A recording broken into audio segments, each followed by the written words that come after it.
ہم کو صراط مستقیم پر قائم رکھ۔ لیکن کچھ ایسے احباب ہیں عالم اسلام میں جو یہ کہتے ہیں کہ ہم کو سیدھا راستہ دکھا، لیکن یہ ہے دعا، اور خالق کائنات بھی یہ چاہتا ہے کہ اس کا بندہ اس سے دعا مانگے۔ نماز ہے کیا؟ عبد اور معبود کے درمیان ایک گفتگو ہے۔ پہلے بندہ پاک و پاکیزہ ہو کے جگہ پاک، لباس پاک، مقام پاک، وہاں آ کر باوضو ہو کر اس کی بارگاہ میں بیان کرتا ہے کہ وہ کیسا ہے، وہ رحمان ہے، وہ رحیم ہے، یوم آخرت کا مالک۔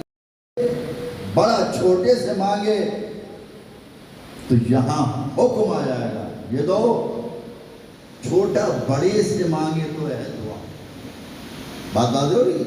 اگر چھوٹا بڑے سے مانگے تو یہ ہے دعا، لیکن اگر بڑا چھوٹے سے مانگے تو یہ ہے حکم۔ تو پروردگار عالم نے جو اپنے بندوں کو حکم دیا ہے کہ مجھ سے دعا مانگو، طلب کرو، کیوں؟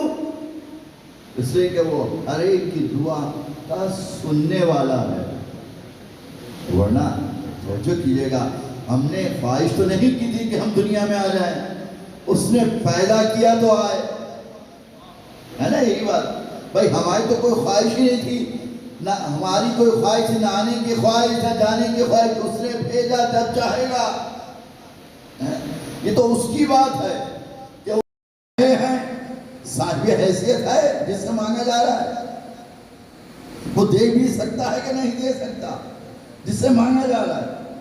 اور پھر کون سی چیز مانگی جا رہی ہے؟ جیسے چھوٹے بچے بیٹھے ہوئے ہیں، چھوٹے بچے ضد کرتے رہتے ہیں، یہ چاہیے، یہ چاہیے، یہ چاہیے۔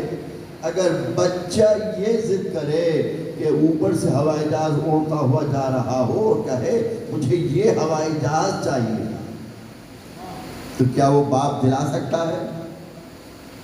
وہ کہے گا اس جیسا کوئی اور کھلونا تو تمہیں ہم دلا دیں گے، لیکن وہی ہوائی جہاز جو اڑتا ہوا گیا ہے یہ نہیں دلا سکتے، ہے نا عزیزان گرامی؟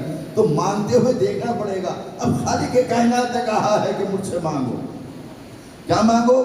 اسی سورہ الحمد، سورہ الحمد وہ ہے جس کو سورہ فاتحہ جو ابھی آپ نے پڑھی ہے ام الکتاب منزل میں بندہ آ کے کہہ رہا ہے اہدنا الصراط المستقیم۔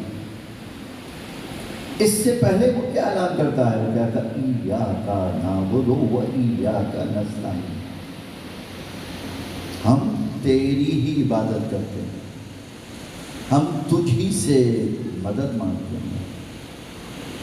لیکن نماز کا قاعدہ یہ ہے کہ نماز فرادہ بھی ہے، نماز جماعت سے بھی ہے۔ نماز جماعت سے پڑھنا واجب نہیں ہے، آپ گھر پہ بھی پڑھ سکتے ہیں، بہت سے لوگ مومنین پڑھ کے آئے ہوں، جماعت سے بھی پڑھ سکتے ہیں، جماعت کا جو ثواب ہے زیادہ ہے، ٹھیک ہے۔ اسی طرح خانہ کعبہ میں پڑھنے کا ثواب اور زیادہ ہے، مسجد میں پڑھنے کا اور ثواب، ہر مقام بدلتا رہے گا، ثواب بڑھتا رہے گا، لیکن واجب نہیں ہے۔ نماز پڑھنا واجب ہے، تسنیہ بھی ہے، جمع بھی ہے، واحد ایک، تسنیہ دو، جمع تین یا تین سے زیادہ۔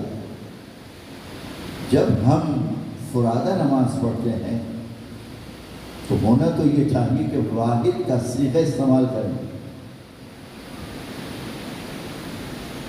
بھائی اگر جماعت سے پڑھے تو الگ بات ہے، لیکن گھر میں آپ ادا کر رہے ہیں تو واحد کا صیغہ کیوں نہیں استعمال کرتے؟ کہ نہیں، چاہے واحد کا صیغہ استعمال نہیں ہوگا، اچھا دو مل کے پڑھ رہے ہیں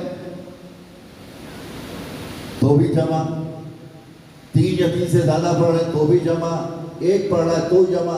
گویا ہر جگہ عربی گرامر کے لحاظ سے جمع کا صیغہ استعمال ہو رہا ہے۔ ایاک نعبد و ایاک نستعین، ایاک نعبد و ایاک نستعین، ہم تیری عبادت کرتے ہیں، ہم تجھی سے مدد مانگتے ہیں۔